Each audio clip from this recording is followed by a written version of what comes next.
Hey everybody, I'm Eddie Starr, and this is the College of Rock and Roll Knowledge.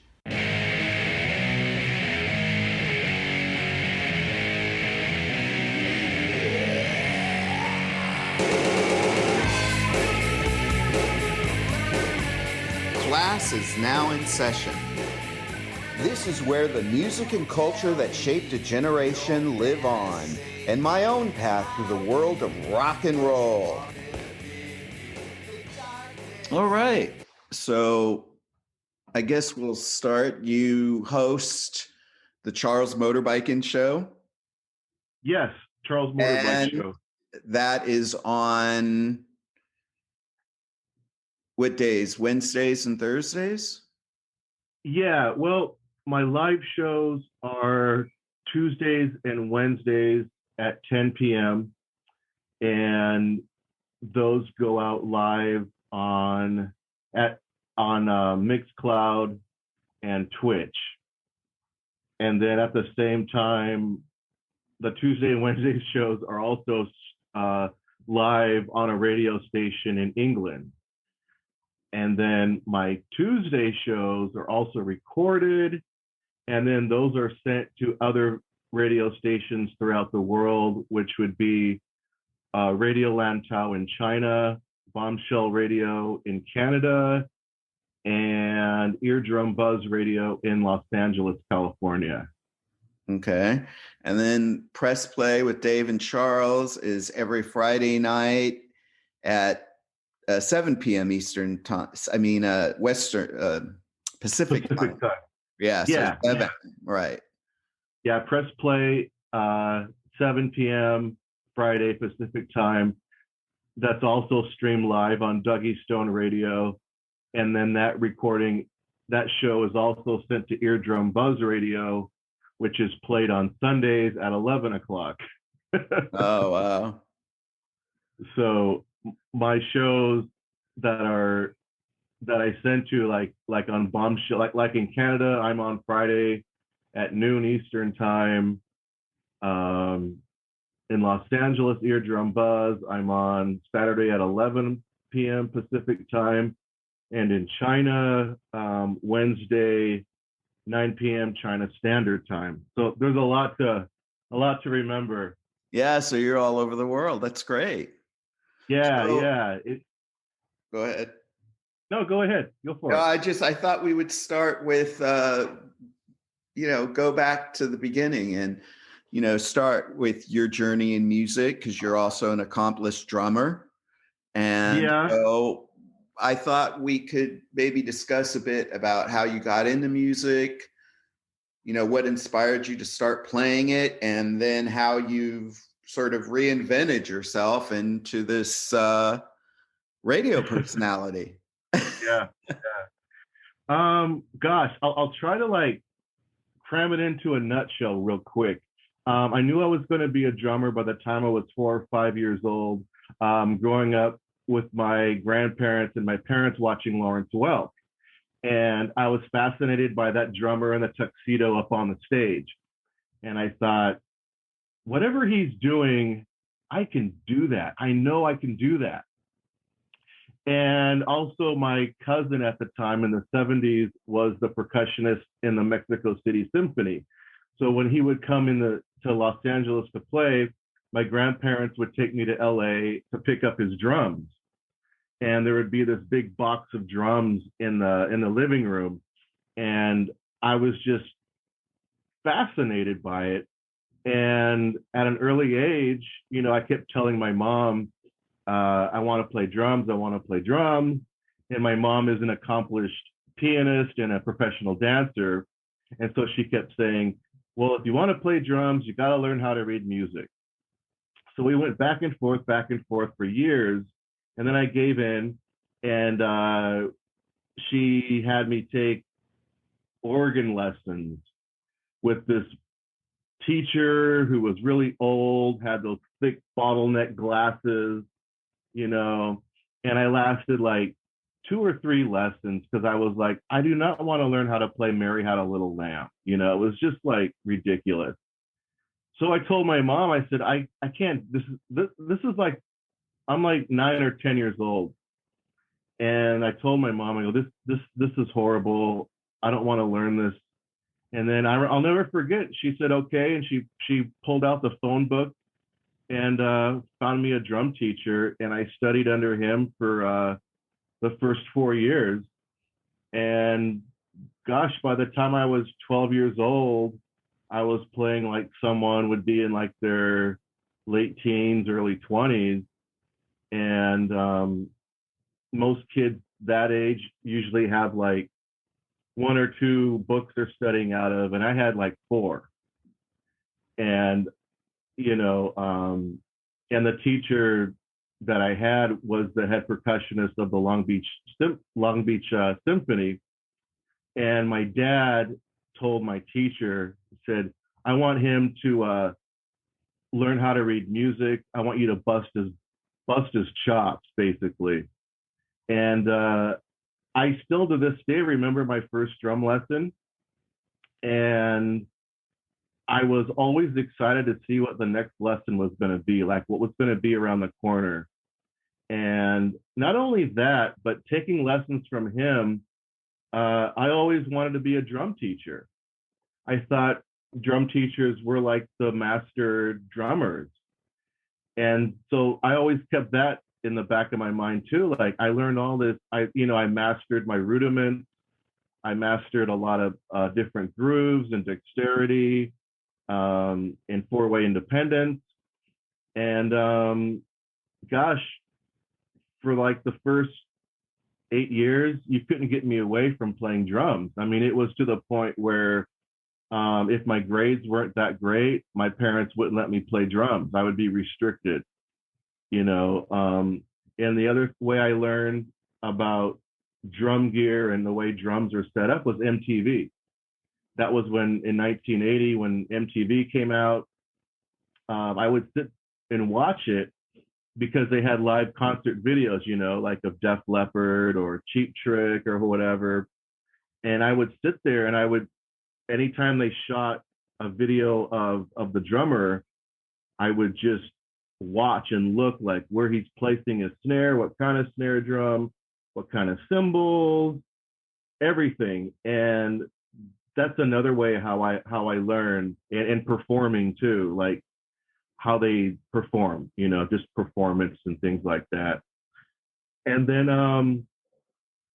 gosh, by the time I was in high school, it was really tough to find to play music with. So I was in like orchestra band in high school, and it was kind of boring. I did it, but it was boring. I hated it. And gosh, there was a time where I didn't play drums for about 4 years. I pursued. This is why the people want to do a documentary on me, because of my life. I went in the fire academy and I became a firefighter. And I did that for about 2.5, 3 years. And I was the youngest firefighter in Orange County at one time. I was 19 years old, riding on a paramedic engine. And it was a lot of fun, but there was a lot of BS politics in that. And I wasn't that fit. You know what I mean? Like all those guys want to go to the river and have boats, and I was just not that dude. And so fast forward to 1992, I quit the fire service. My dad didn't talk to me for 3 weeks.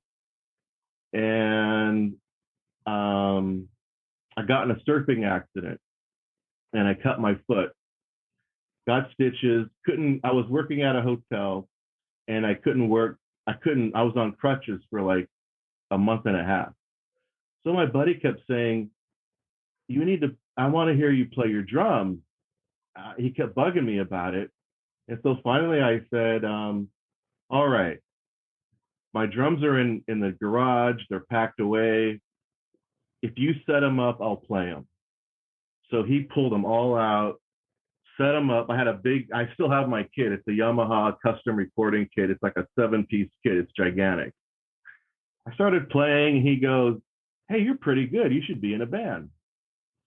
And so there you go. That's how it I got the ball rolling again, and I went on this crazy drumming music quest for 25 years and made a living doing it, from teaching drums for 15 years, playing in jazz bands, being in a lot of bands that are very, very well known, and just work my ass off, you know.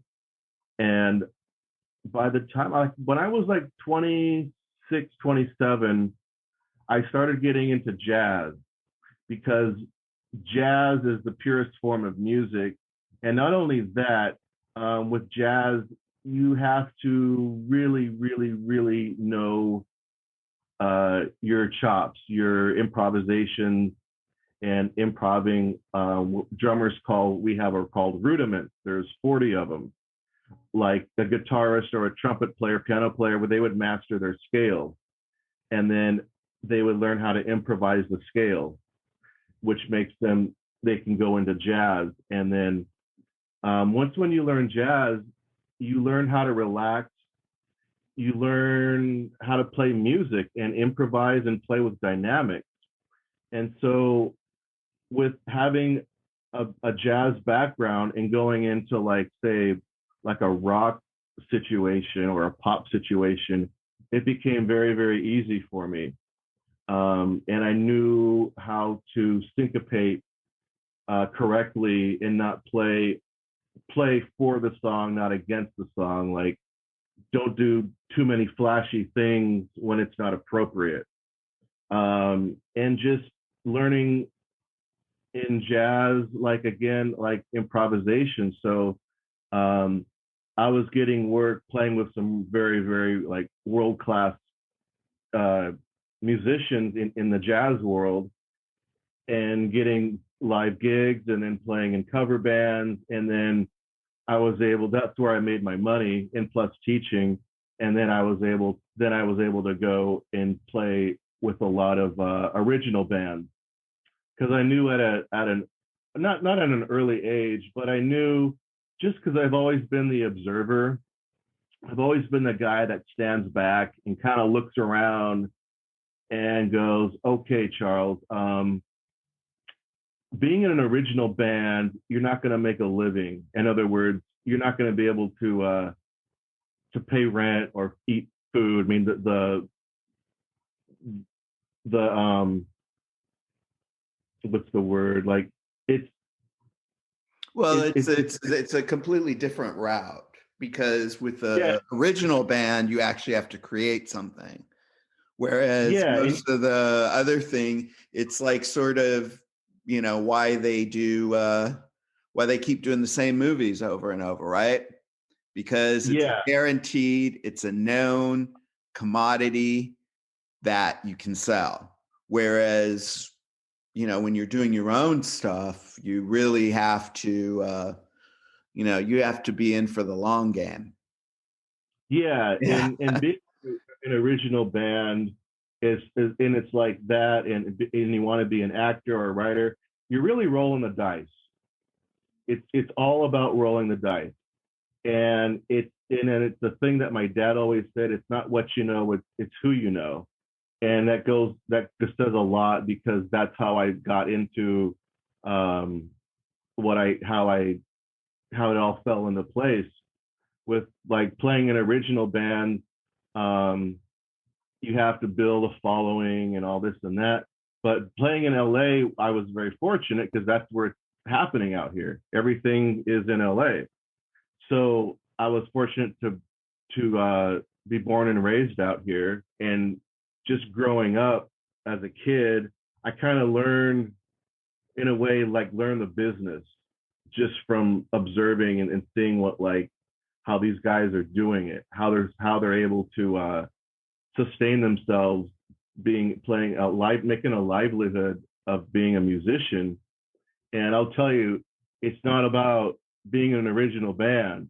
If you really want to sustain yourself as a professional musician, you've got to be in like 3 or 4 or 5 different projects at the same time. In other words, like, if you're in a jazz band, you get on what's called like a roster. So basically, I'll go to jazz gigs and play with people I've never played before, and then you meet those people, and then they take your number, and then you start getting phone calls. You go to another jazz gig, and they'll call you and say, "Hey, we need a drummer. Can you come and do this gig with us?" And I'll go and play drums, and I'll meet the band leader, and he'll take my name down, and then it just keeps rolling. And the thing about jazz is you're playing covers, of jazz songs. So I knew growing up as a kid, I knew like a lot of the jazz songs already, just being exposed to it. And so there's about 200 to 300 jazz standards that you learn how to play.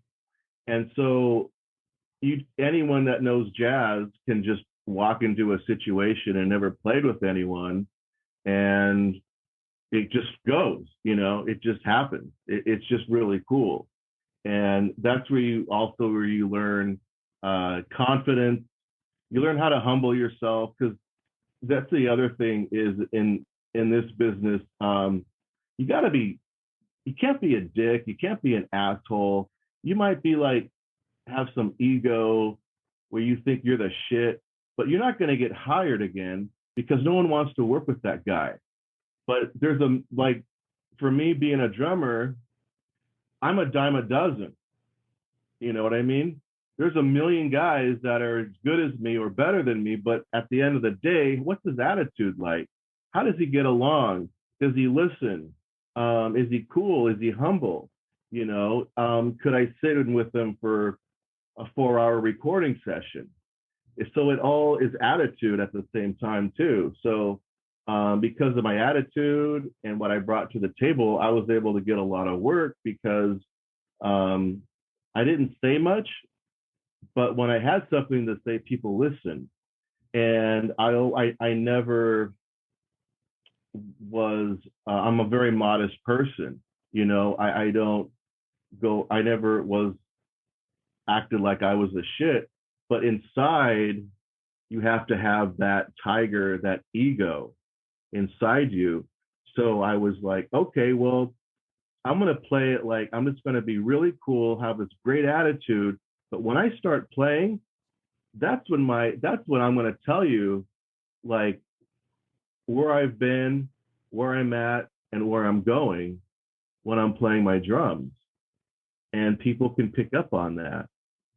And the thing about going back to being in original bands, it's like they say, like there were quite a few times where I'd be at a gig and you keep seeing the same person showing up over and over at your gigs.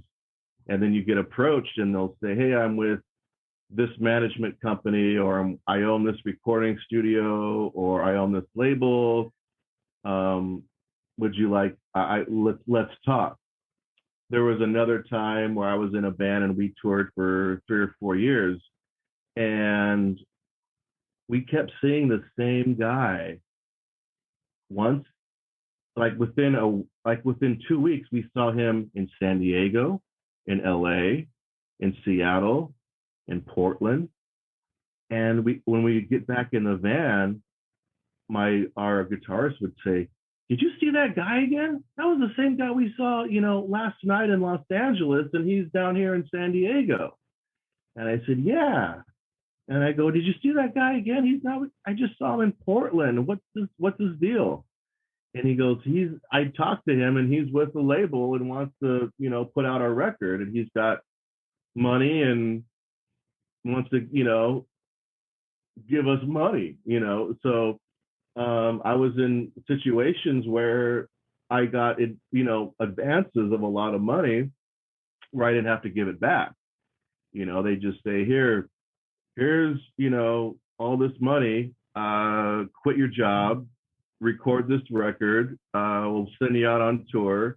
And we have, like when I was touring Europe, we had our own European road manager.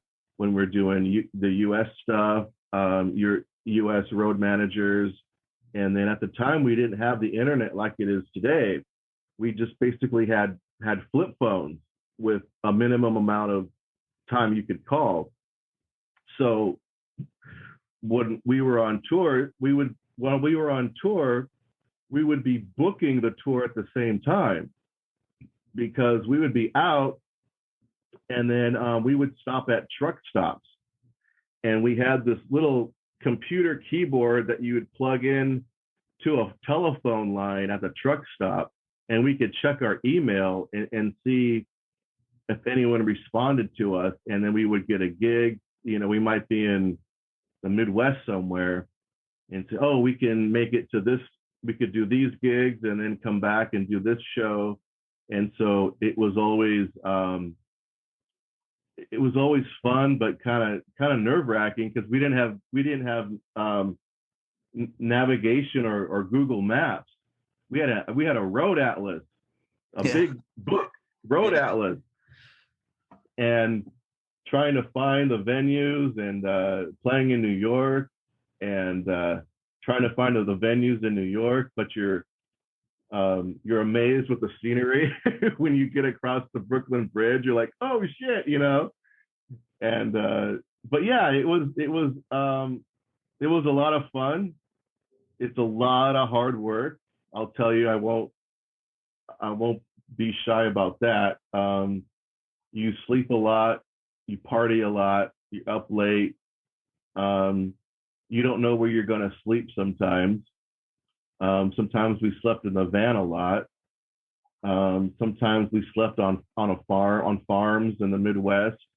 Some kids, like, were fans. They would you know, invite you to stay at their house. And one time we were I think it was in Wisconsin, we played a show, and these kids are like, why don't you stay with us? Stay at my parents' house. And we're like, okay.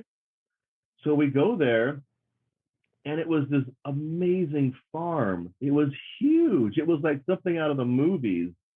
And there was a bonfire in the back, and we were just, you know, there's like a million of those kind of stories, you know. And then touring with bands like, let's see, like, we would open for the Shins a lot, a band called Karate. I can't remember, so many. Opened for Neil Young 3 times in 3 different bands. And then just experiences, man. It's just a lot of fun. And whatever you put in, you're gonna get it. You're gonna get it back. It's gonna come back to you. And it's just like making the right choices in life and in situations. Like when I was playing in bands, and like especially like original bands, one of the first things I would try to find out is, are you guys married? Do you have kids? Do you have like careers? Because if you do, I don't want to be part of your band, because you guys aren't going to be able to tour for 3 weeks or 4 weeks or whatever. You're not going to be able to take 4 days off or a weekend. It's just not in the cards. And so I would be nice about it, but I'm like, no, see ya, you guys aren't the real deal. I'm looking for people that are like-minded, that, you know, that are going to live in a closet and make and try to get as big as you can and as good as you can.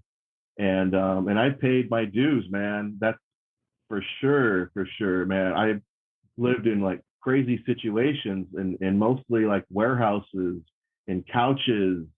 And you know, one day I was sleeping on couches, and the next day I was sleeping in a penthouse in Beverly Hills.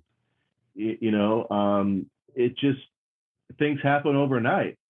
You don't know what's going to happen. So I have a question for you. When you talk about, you know, your drumming and, you know, how all of this came together, did you, was there any specific type of music that you gravitated to? I know you mentioned that you sing Lawrence Welk with your parents on TV, but did you have, you know, what was your I guess how you could say, was there anything that really inspired you or said that, okay, I want to really do that? Or maybe you were playing the drums and learning all of that, and all of a sudden it's sort of like maybe, you put two and two together. Did you ever have a moment like that? Or was it more of just sort of an organic thing, like you mentioned, with your friend setting up the drums and saying, hey, you should be in a band type thing?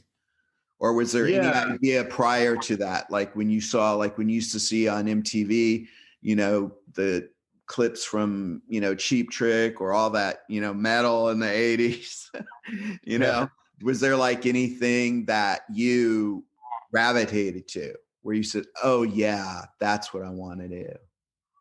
As far as like the style of music, I wanted to be in a band where there was a lot of harmonies, melodies, and it was like pop music. Like, I know this is a horrible, like the Beatles and the Beach Boys kind of sound. Oh, okay. That's where I always gravitated to, that style of music, as a young kid. I, at the time, as a kid in the early 80s, 70s, I listened to a lot of metal and punk, but the punk rock scene and the metal scene, we never seemed to get along. I just wasn't into it. I didn't like the aggressiveness of it. I didn't like the sound of the lead guitars. It just wasn't, I don't know. Music is like art. It's like, you like the color orange, I like the color red. That's just how it goes. It's just how I feel. It's just what's in, Well, you also seem very, how can I put it? Driven by your instrument. So I guess you could say, for instance, like, I had classical guitar lessons, right? My parents gave me that. And it was sort of about, doing the classical guitar, having to do the reciting and all that stuff. But I didn't really look at the guitar as like, oh yeah, this is something that I really, want to do, or, it's more like my parents trying to, expand my horizons or whatever, with that. Yeah. And, but when I started listening to like Billy Idol and Joan Jett and stuff like that, then it's sort of like, oh, wow, I could move into that. So a lot of it, when you're talking about it, that's a lot of times the two angles that I notice that, a lot of different musicians come from. Some musicians are very like,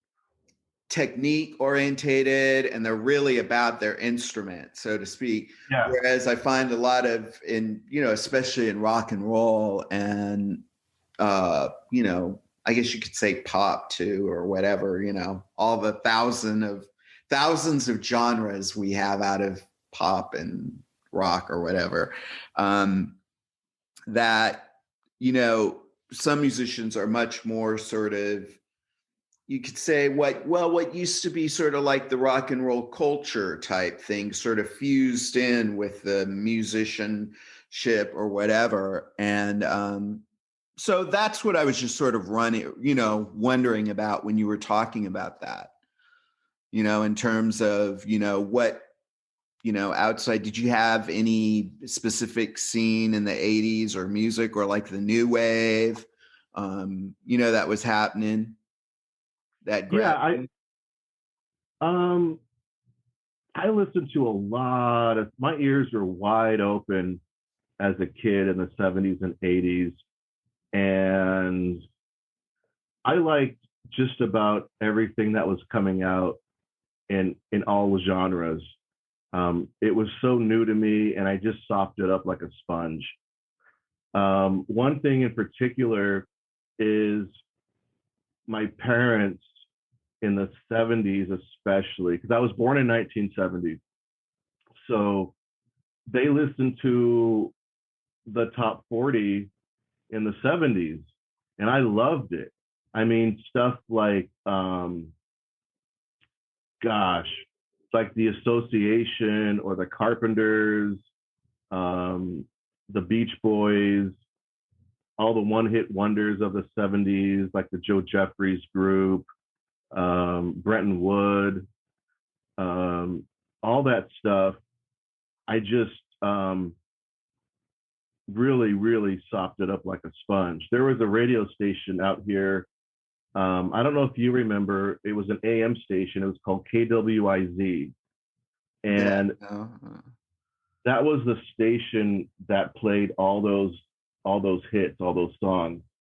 Plus, Care at the time was playing a lot of that 70s stuff, and plus the country music back in the 70s was just phenomenal, and I really latched onto that too, and so not knowing it, 30 years later, I had no idea that a lot of those songs were, the same drummer on all those recordings and bass players, like Hal Blaine. You asked me a while back, like, who's my favorite drummer? And I would tell you Hal Blaine, because he played on all those recordings. He played on all the Monkees recordings and all of Beach Boys' Pet Sounds. That was him.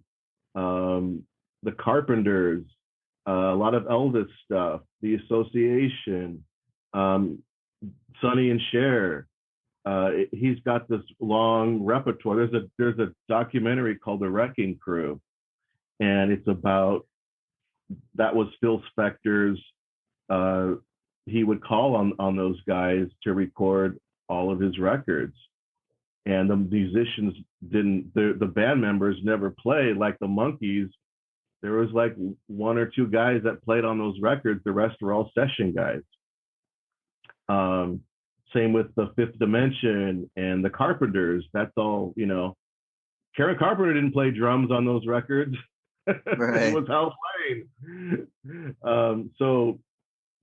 Yeah. And then I guess like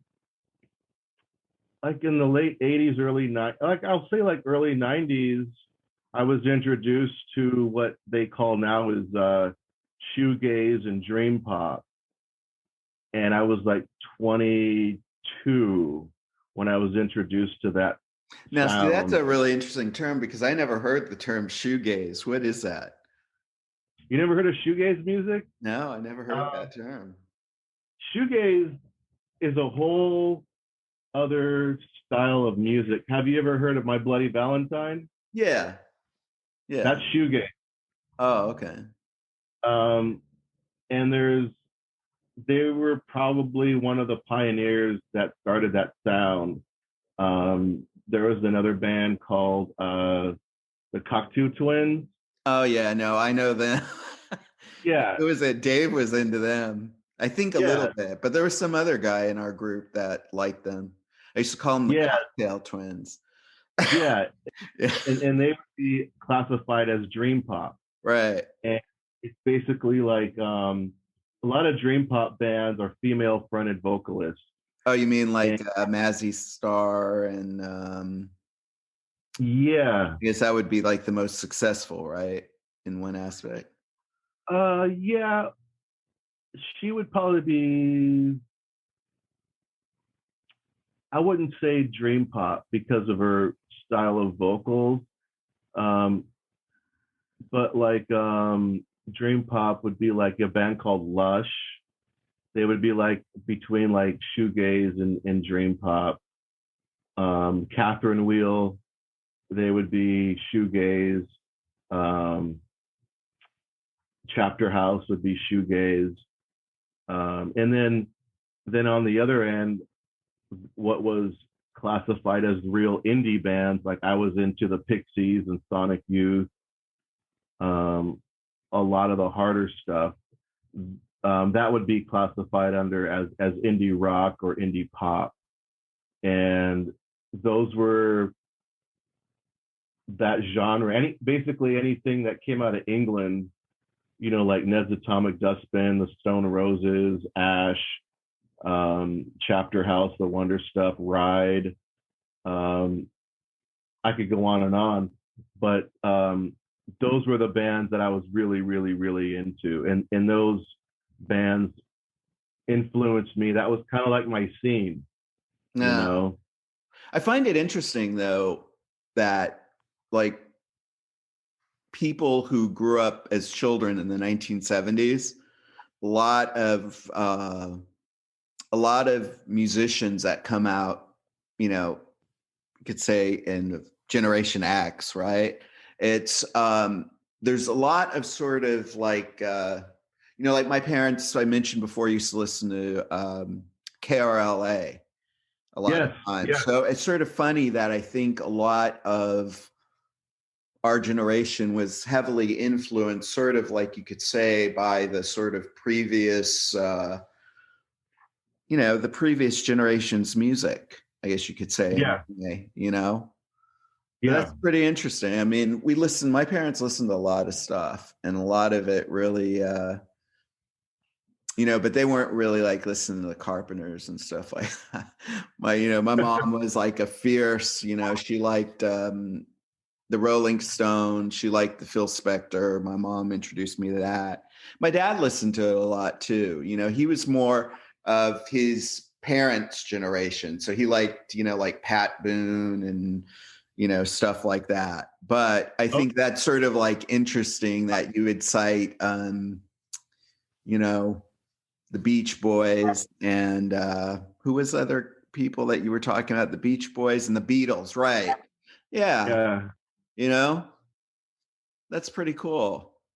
So you did all this stuff with bands, and you've been the fireman and all that stuff. And then you had mentioned before that you had done like acting and stuff. And how did it? So you sort of drifted into that before you. Let's see. Well, I would say around 2015 or 2014, around that time, I was starting to get really, really burned out playing drums. And it really, I remember the first night it hit me, I was in a rehearsal and I got this little glimpse, this little light that said, "You're getting bored." And I fought that for like 2 years. And that light started to get brighter and brighter. And I wouldn't even call it a light, more like a dark light, like a gray light. And I started to be getting concerned about it because this is what I've been doing my whole life. Right. And now I'm getting like burned out. I don't want to play drums.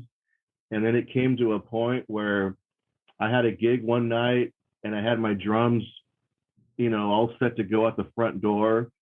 And I'll never forget, I looked over at my drums and I was like, I don't want to play tonight. I don't want to like set up my drums.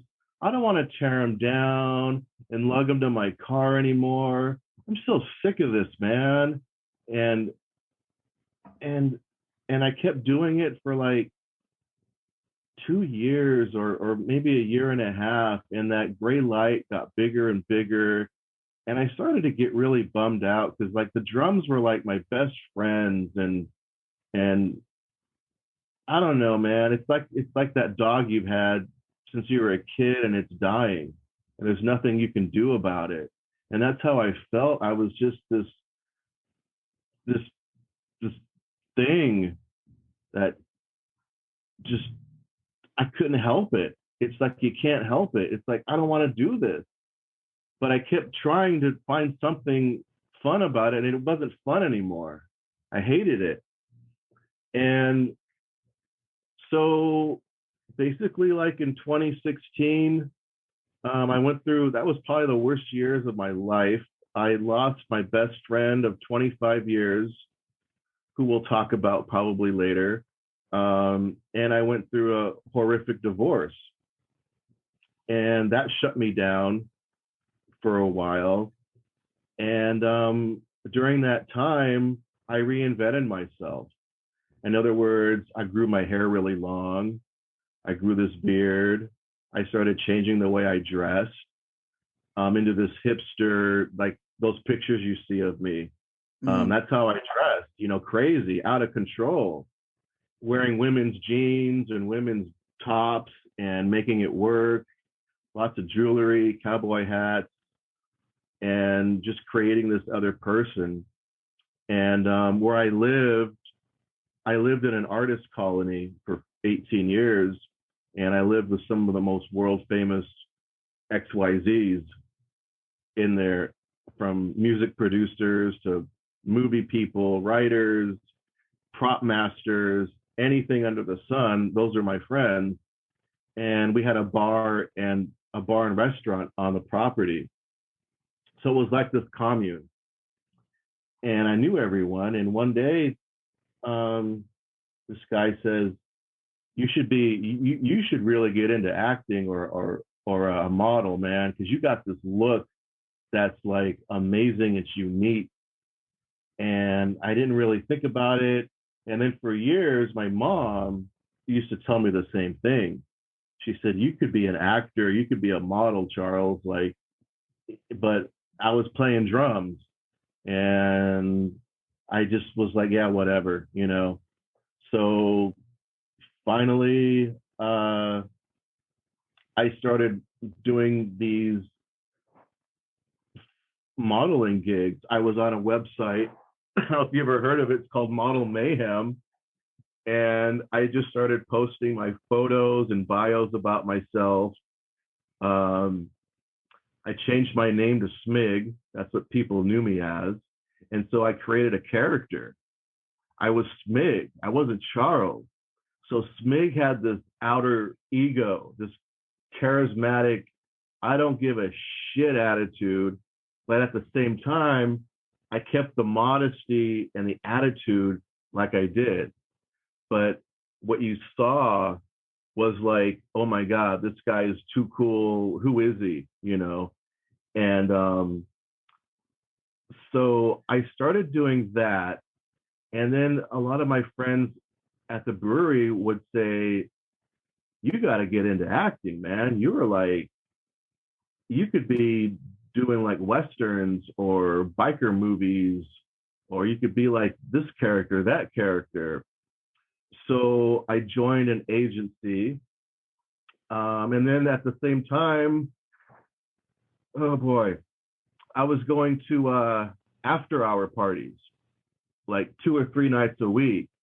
You know, these parties would start at midnight and go on till like 5 a.m. And then sometimes I would go to the next after hours party and party until like 3 p.m. And in that group was where I met photographers and connections. And I had a couple photographers approach me and say, hey, I want to shoot you. Here's my card, blah, blah, blah. So I would go to their studios. They would take photos of me, headshots, all sorts of other stuff they wanted me to do for their portfolios. And then with Instagram, I was constantly on Instagram posting photos and tagging. And so I was getting work just through my Instagram photos, and also on an agency. And then I was introduced to this another agency, which is called a boutique agency. And so the boutique agency specialized in people that had interesting looks, that didn't look like your average ordinary actor looking dude. You know, those guys are a dime a dozen. So I joined this boutique agency, and that's where I got a lot of work on music videos, series. My biggest one was Westworld on HBO. I was in 3 or 4 episodes on Westworld. So it just, with that is the kind of like the same thing is you show up to these commercial gigs student films, music videos, movies, and you start making connections with other actors, with the director, and pretty soon I was getting callbacks, especially like when I did my first gig with Westworld. The I can't think. My mind is going crazy. The guy that hires all the actors, his name is Bill Dance. He's like the hugest guy in Hollywood for finding actors and putting them out there. And he called me and he said, "Hey, we got a lot of really good feedback on the set of Westworld. You were really great to work with. The directors loved you. Can you come back to another show, another shoot?" I said, "Yeah, that would be great." So, the thing with like doing these big shoots, you have to go like 4 days before you go to your fitting, and they dress you up in like 1800s costume, and you get paid for that.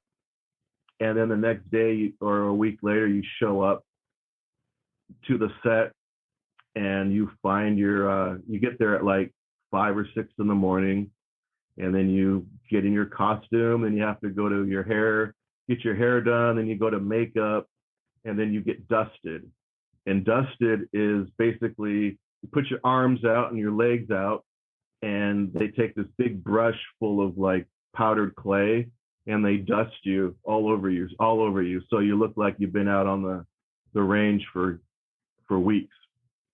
And so that's what I did, and I had this look that was just very unique, and people knew me as Smig, and I had this certain character that I created, and I would get, I'm not kidding, man, like 60 to 80 emails a day, and I was only doing it for like the first 2 years.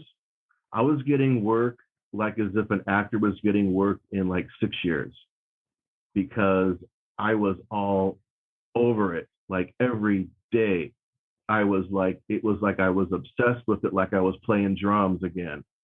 Like when I was playing drums, I was practicing 6 hours a day, and then I would go to do my gig, So I was constantly getting back with emails, updating stuff, contacting people, back and forth. So between film and TV, I was doing photo shoots. Then I had a contract with a clothing company based in Japan.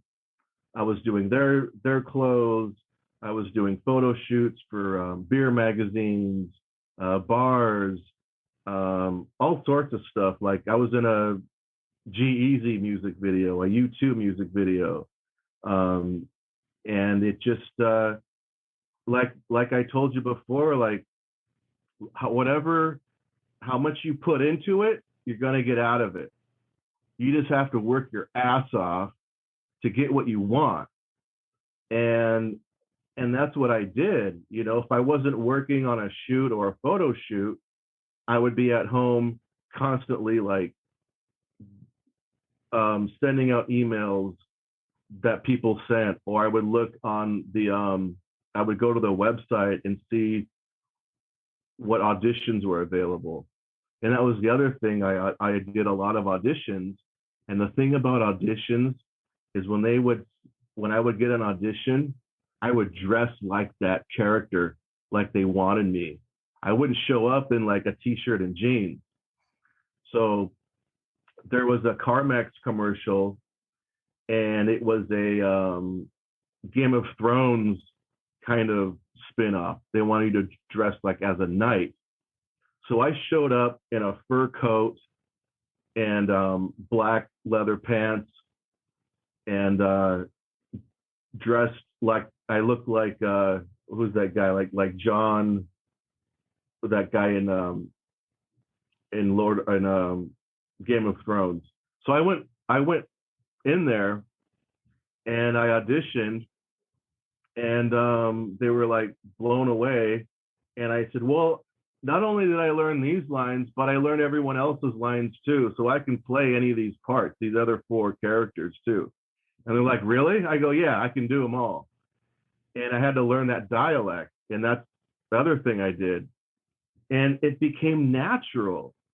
Like, I didn't have any schooling. I didn't go to acting school to do this.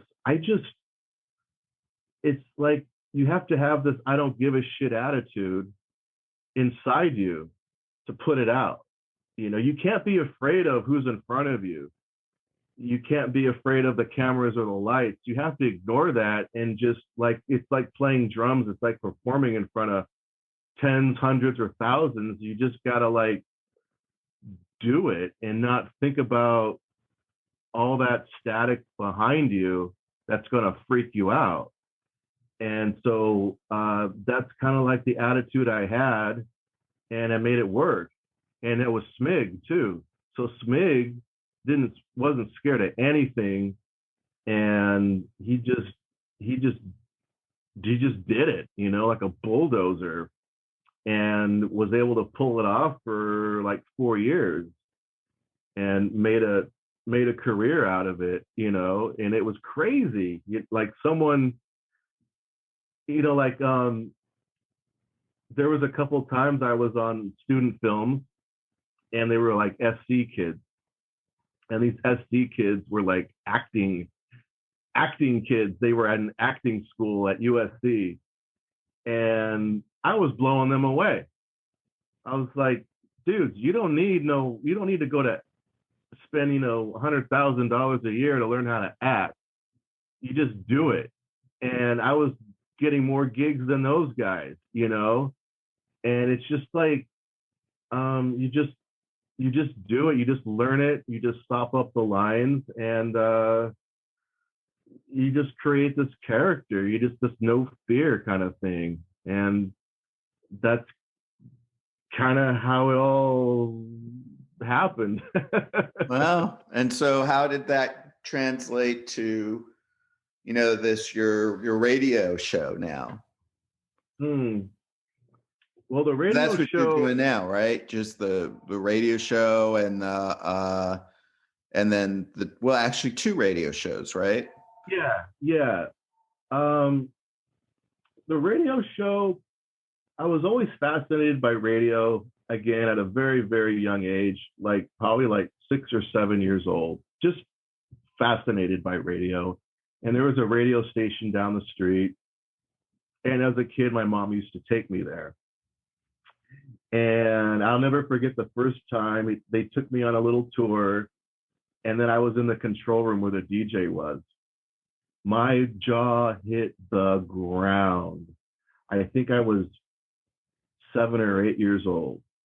And to see that DJ behind the microphone saying his thing, talking to no one in this amazing looking, crazy looking control room.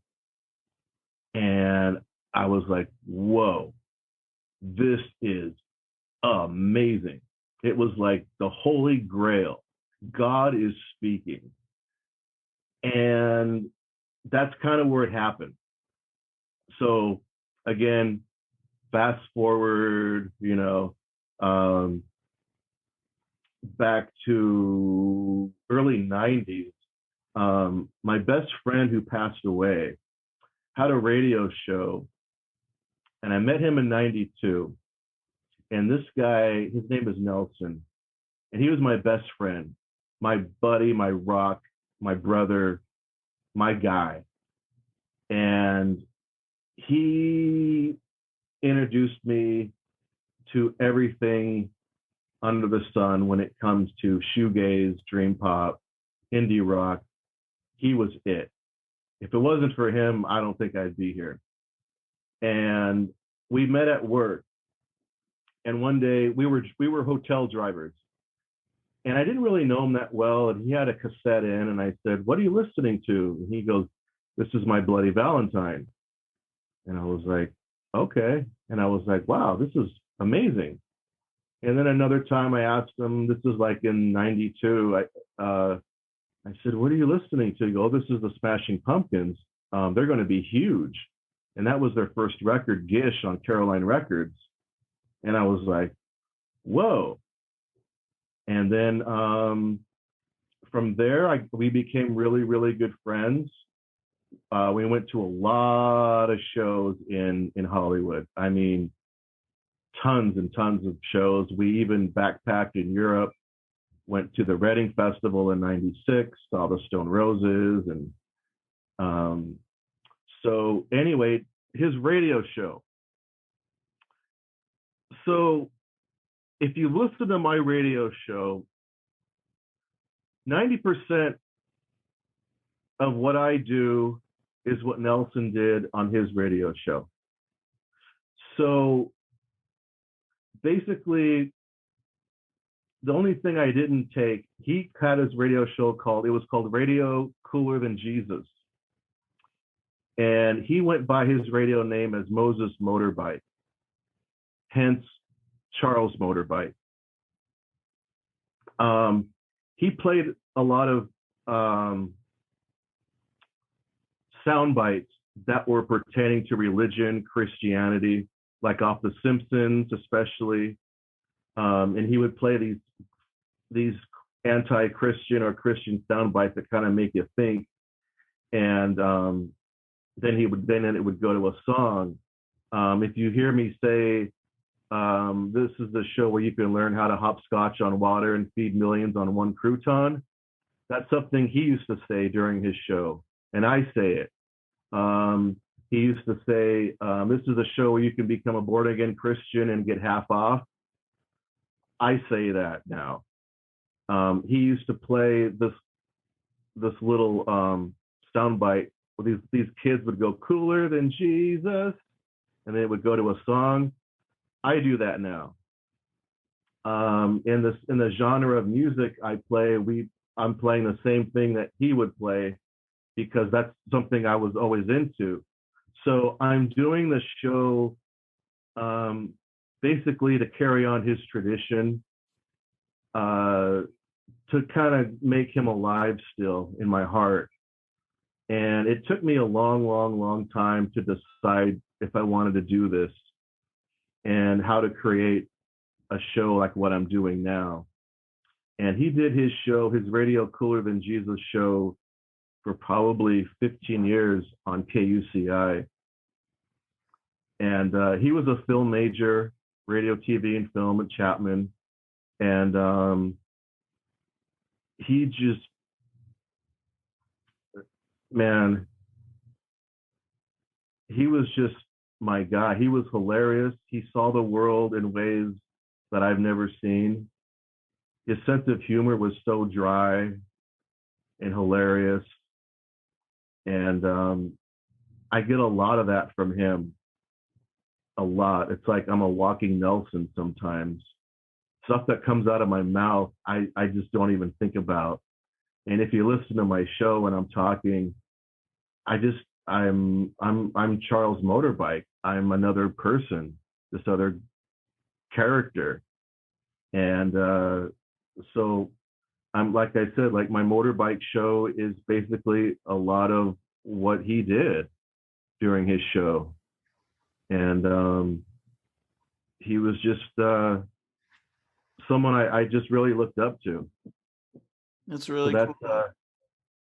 Yeah, that's how it got started. I started out doing So what do you put into the show that you feel is like your own, like you're carrying on his, torch? He inspired you.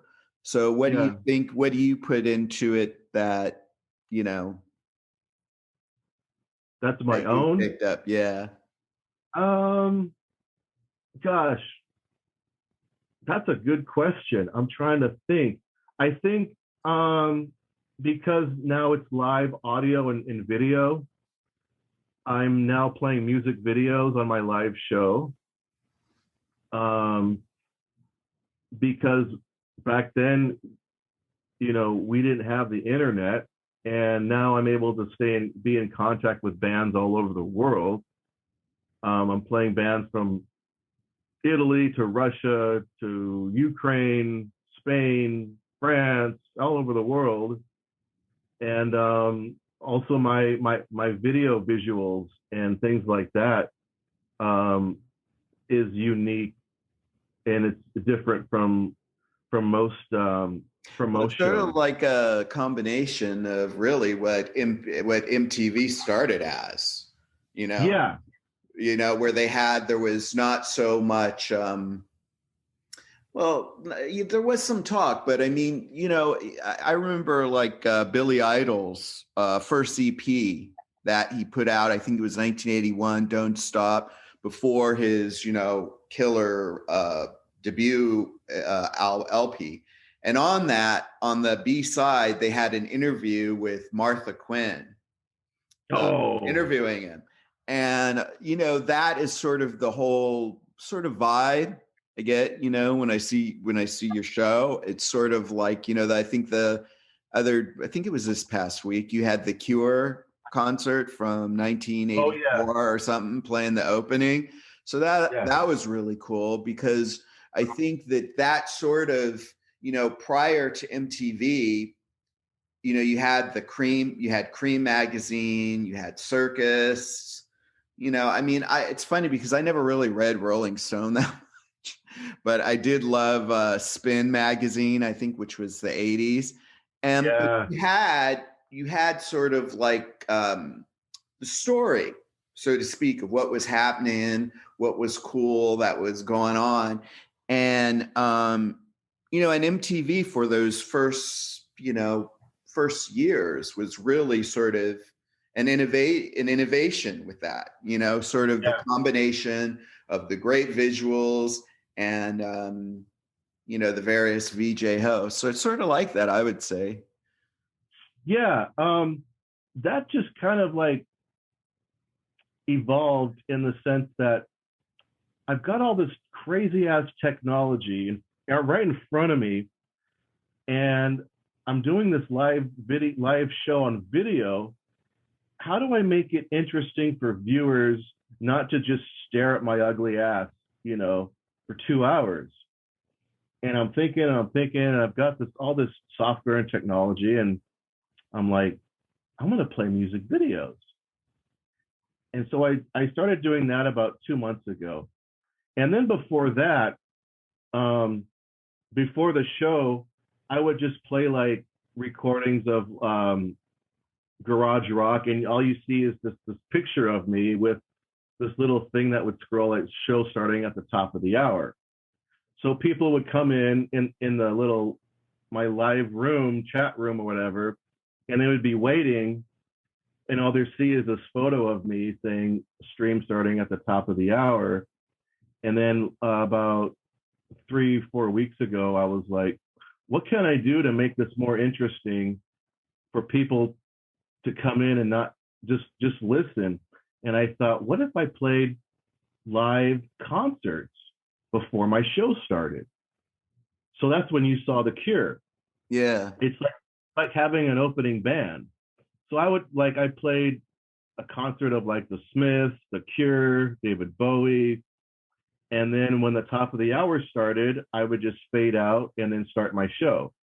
And so people had something to see, something they could engage in and have fun watching something instead of just sitting there.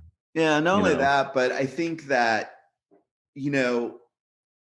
music curation is really important, not only because there's so much music out there now, and you really can't find it a lot of times because there's just, there's not anything that sort of, like music journalists who really, knew what was happening and who were part of scenes and who would talk about different people. But I notice now, even for instance, like on Spotify or any of the, Apple Music, a lot of their playlists, when you look at their playlists, like you see a playlist for, 1980 or 81 or something like that. And they'll add bands on there, but they don't add bands. They don't put the bands on the playlist that represents the time period in a correct way. You know what I mean? Like, for instance, and this is going into my own thing. Like if you pick up if you see a playlist from 1977 or something, and you see Lust for Life on there, right? And they've added that in. People don't really understand that Lust for Life or any of that stuff wasn't happening in 1977, in terms of like, the general broad public. It's only been with time and playing the long game that album has relevant. Okay, I'm messing up my words now. I'm not even going to try and say it again. But I mean that it's, that it's been brought into the consciousness, for instance, or with, they would have been better off to put it on 1993 when it became a hit in Train Spotting, when it was part of the soundtrack, Lust for Life. So I think in terms of that aspect, they don't get the history right. I'll look at a playlist and I'm like, oh yeah, that album. But that album wasn't like happening then. You know what I mean? It's like you're trying to make it so that, oh yeah, everybody liked this album back then and all this stuff. And it's like, wow, do you know the lengths you had to go to find that album? That RCA Left for Dead or whoever. So I think that, right now, and this is something a friend of mine, Abe Bradshaw, has talked about, and he's a great label guy, and he does music supervision and stuff, but he's talked about the curation issue.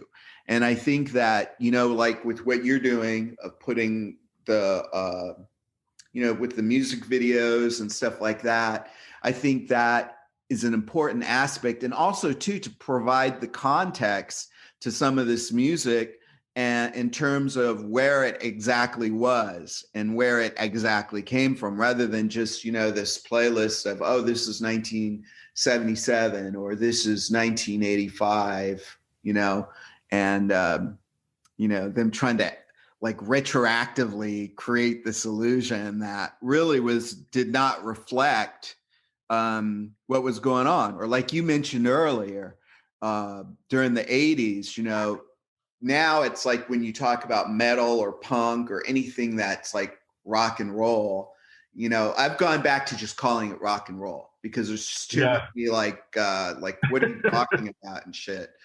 And anyhow, let me just get my before I lose my thought. But I think the context, and also when you were talking about, oh, well, I didn't really, people don't realize that if you were into heavy metal, you weren't listening to punk rock.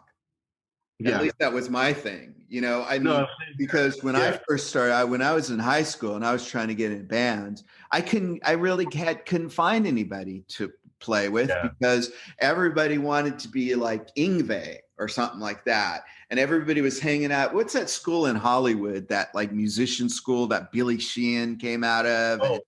Oh, Musicians Institute. Yeah, the Musicians Institute.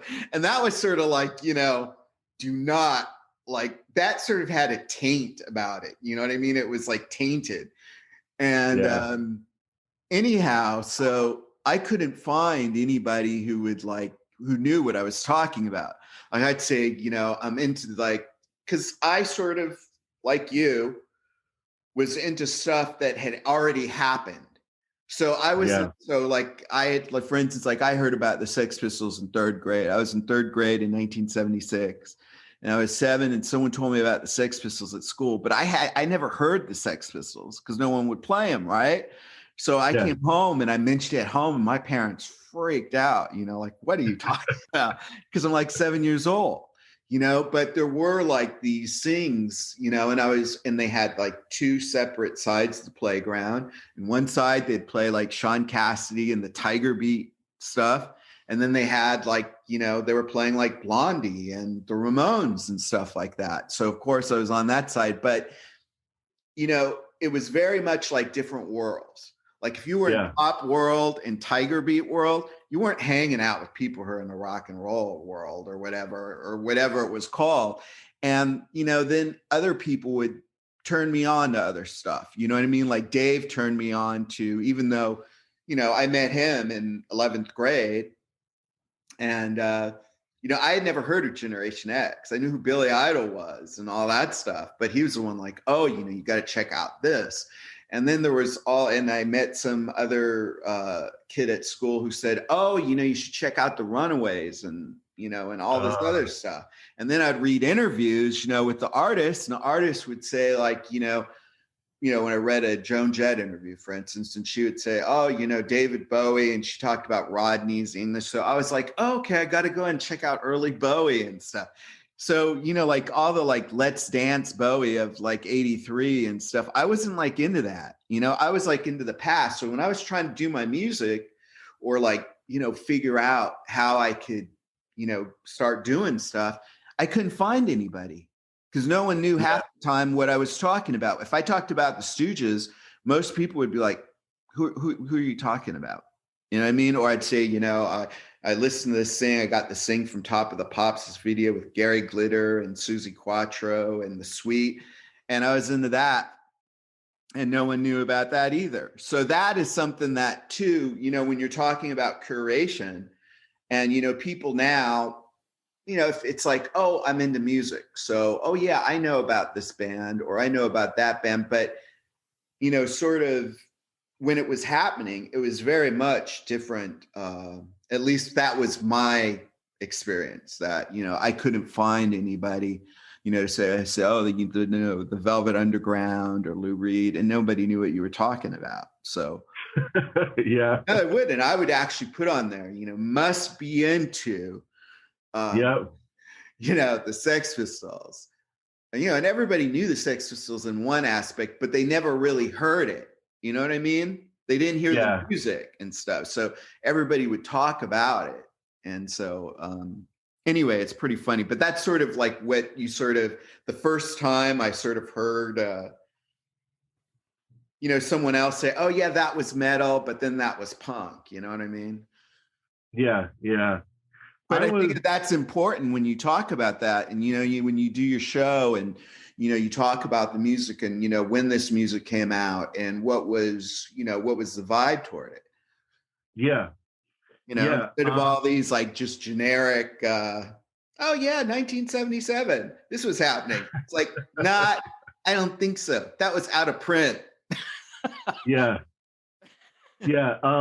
My motorbike show, all of it is new stuff. Yeah. It's current. And some of it goes back to the last 2 to 5 years, but everything I play is current. And then a lot of times during my show, I'll sprinkle stuff from the 80s and 90s of popular bands that were within the genre that I play. But it's pretty amazing when you dive into what's going on and what with these bands that are out right now. And it's very exciting to hear what they're doing. I hate to say the word kids, but the younger generation of what they're putting out in indie rock, in shoegaze, dream pop, it's like they still have that 90s sound, which is really cool. And it's just really fun to explore what's going on out there and also with record labels. There's like 3 or 4 record labels that I'm really into. And there's just a lot of good music, new music that's coming out, that's out right now. That's really, really, really good. It's amazing. No, but I mean, that stuff now, that's the hard part now. That's why it's so important, what you're doing, because now people don't have a story. People can't go to, oh yeah, I'm going to pick up Cream, or I'm going to get, this and this particular article. And even if you look at most newspapers now, most newspapers don't even have a music critic anymore. It's all like lifestyle now, it's called, or whatever. So I would say that goes right back to curation as well. I mean, the only time I really hear of anything like that band, Maniskin, I think it is, out of Italy, that I was telling you about. Yeah. That link or whatever. But anyway, that was just like a friend of mine who said, oh, you really should check out this band, and they're doing really cool stuff. And I heard them and they're really, they are amazing. And Yeah. I was sort of like, oh my God, I'm so hopeful again.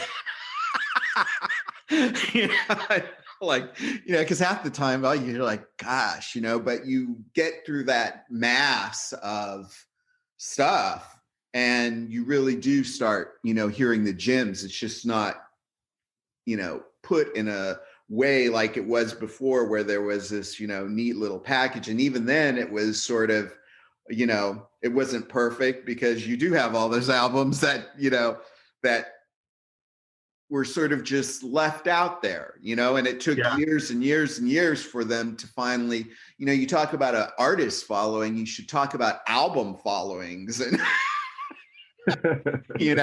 and what you did when someone said, oh, you should check out this great album. And then you'd go and there was no record. And it was funny because I was talking to this dude, and I've mentioned this a couple of times. So people who listen to this will have to forgive me, but it still cracks me up because I said out of print, right?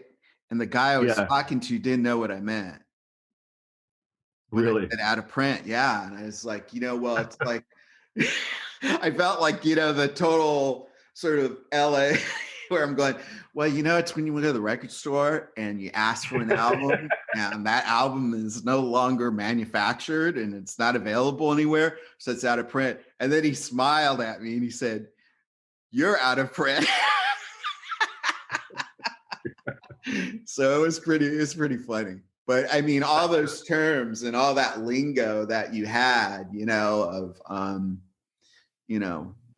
doing the whole thing. And to me, that's sort of like, when you talk about like what you're doing on your Charles Motorbiking Show, and then the press play, which is really cool because you have a lot of, stuff. You guys do really cool stuff and retros on there you talk about stuff now that's happening, but there's also stuff like the garage stuff you did a few months ago of was it 60s garage bands or what was it called? We did 60s garage and psychedelic. Yeah, it's like that's it. And a lot of that stuff I'd never heard of before, That's a whole other world you could get into. There are thousands and thousands of bands from the 60s that were putting out that were in garage and psych bands. You fill up a room of 45 records of just garage and psych. Yeah. That's like jazz. Cool. Because that's the whole point of, not just hearing the same songs over and over, but hearing some really cool stuff. And that's really awesome. Yeah. So I guess we should, you want to wrap up with where people can find you, find your show? Yeah, you could basically, I think the best place is on the old Facebook. So if you just search the Charles Motorbike Show, you'll find my Facebook page. And then on the page, you could find my website, which is my Mixcloud, which has all my archive shows. And then on the page, if you scroll down, you can find all the latest shows that I've been putting out too. And cool. I post my shows on quite a few Facebook pages, like discussion groups and stuff too. That's cool. And so once again, that is on is it Tuesday and Wednesday or Wednesday and Thursday? The live shows are Tuesday, Wednesday, 10 p.m. Pacific time. Okay. On Mixcloud, and I just started streaming on Twitch. Okay. So I stream on two at the same time.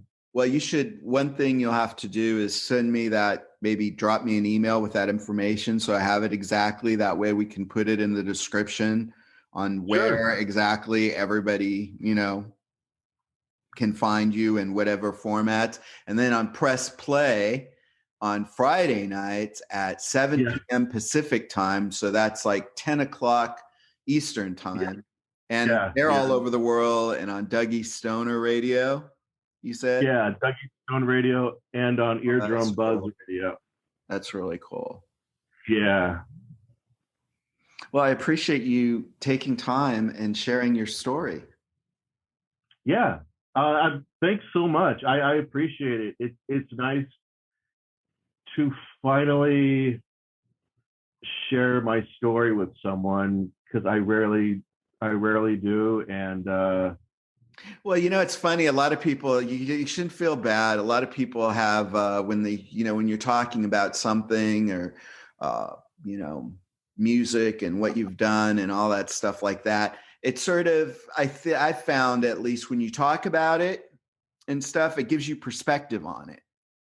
You know what I mean? It's not and not only that, but I think it's really cool to talk about music and the way like music was and how it is developing. But also I think that you can't just put it into like genres. Like, okay, we're doing dream pop. Well, what's dream pop about? Or what's shoegaze? Or like you told me, I learned from you today. I didn't know what the hell shoegaze was or whatever, I'm like, what the fuck is that or something, but I think that, it just sort of brings like the whole thing together. Because for me, it was not just about like, rock and roll. It was like about the whole rock and roll thing. You know what I mean? Yeah. That whole like thing of like, oh yeah, we're doing this really cool record's coming out. And so we're going to go and hang out at the record store and be there first to get this album. You know what I mean? Or like me and Dave, we went to see Joan Jett at the Chuck Landis's Country Club in 1987. And we had to get up at 4 a.m. It was a free K-Rock show. But we went up, we got up, and I don't really remember too much because Dave was busy taking photos and stuff like that, But that line at 4 a.m., there was like a line, going but it was so cool because everyone was really excited. The one thing I remember about it is people, like, oh my God, have you checked out this cool bootleg? Oh, here's this magazine and this, and who else are you into? And it was just so much excitement about it. You know what I mean? And that's the thing that I think that, your show, with what you're doing with the Charles Motorbike Show and then Press Play, it's that excitement again. Yeah. You know what I mean? Bringing excitement, like, this is what's happening and stuff like that, and I mean, Rodney did that for many years and that's really cool. But I mean, not a lot of people really know about the Rodney, being primary experience. But the great thing is that you're able to do it on this, way where it's going to, the UK and it's going to Russia and Southeast Asia and China, and that's really an amazing experience. So yeah, and the other thing is, like, during my live shows, I'm getting people in the chat room from all over the world, and that's really cool. Yeah, it's amazing. People in England and in Russia come in. Like, I have actual listeners, fans that know when my show is coming up. That's really sometimes cool. I'll get messages from a few fans like, "Hey, is your show on tonight?" Yeah, that's great. So, that's sort of like I guess you could say it. That's like the whole thing of you used to have to call in. Yeah. You know what I mean? And now it's like you can sort of like do music videos. You can have the best of radio. So you have radio, MTV, and you have the interactive call-in experience, which was always like really cool. Sort of like, do you remember The Seventh Day, Bob Coburn? Everybody on Sunday was like, yeah, The Seventh Day is coming on. Or Rockline. Did you ever listen to Rockline? Which was really, I mean, that was really cool because, it was your chance to ask a question. I remember listening to that and I thought, even if I don't get through, chances are really high that someone's going to ask the question, have the same question that I have, which was always really cool. And I always got an answer that I thought was cool. So, did you ever listen to Jim Ladd Did you ever listen to Jim I Ladd? listened to Jim Ladd, yeah. I listened to Jim Ladd. I just remember, for some reason, I remember Bob Coburn because he was so, I guess because he was so charismatic, you know? I remember Jim Ladd. I used to listen to, do you remember, not Carolee, I used to listen to Mighty 690 a lot. Oh yeah. Casey Kasem every Sunday. Yep. And yeah. And then I also listened to I'm trying to think. Oh, of course, the Mighty Met. Cammy. Yes, I vaguely remember that one. You can't remember Cammy T? I always remember it because they always took Joan Jett's Island of Rock and Roll. And they'd always play, that would be their thing where they'd take Journey's Don't Stop Believing or something. And it would, you know, they'd add Cammy T. What? Can you hear me okay? Yeah, I can hear you, yeah. Okay, I want to show you my front door of my bedroom. Okay. Oh, holy shit. All right, yeah, 94.7 KMET. All right. Oh, and K-Rock, yes. It just goes all the way That's sort down. of like the whole, yeah, the Mighty Met. Oh, metal, yeah. Oh, that's so fucking cool. Yeah. Oh, that's awesome. That is so awesome, Charles. And then LA's Magic. Oh, Magic 106. Yeah, I remember them. Yeah, that's cool. I've been putting those stickers on since I was a kid. Oh, that's cool. Like the classic cool bedroom door. Well, you're gonna have to, you're gonna have to put some songs together for a playlist. You know. Okay. Because every show, I was asked a guest to put together like as many songs as you want. Just so you know, people. I had someone. Actually, Abe Bradshaw, who I've mentioned before, he sent me over 200 a playlist with over 200 songs on it. It was amazing, which is so you don't have to do that many. But you know, if I always ask, 15 or 20 songs that you think are cool, and we'll put in a playlist, and and that's it. But I appreciate you taking time to talk about all this. Thank you. All right. Well, thanks for having me, man. Of course. And before I go, I have to say and remind everybody who's listening to, if you're watching this on YouTube, to please like, subscribe, and, share the video. And also you can listen now on Spotify, on all the major, podcast platforms. So be sure to check that out. And Charles is going to put together a playlist, which will be available on YouTube and Spotify. So you'll be able to check that out as well, and tune in to his show every Tuesday nights and Wednesday nights, and then press play on Friday. So anyway, that's it. Thank you. Thank you. Okay, hold on. Tell me your fantasy. I'll be what you want me to be. The darkness will turn to light. I'm your dirty secret tonight.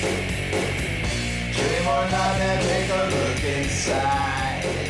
The Peepshow reveals what you are. Eddie Stars, The College of Rock and Roll Knowledge, is a production of Ton Up Incorporated. Copyright 2021, Ton Up Incorporated.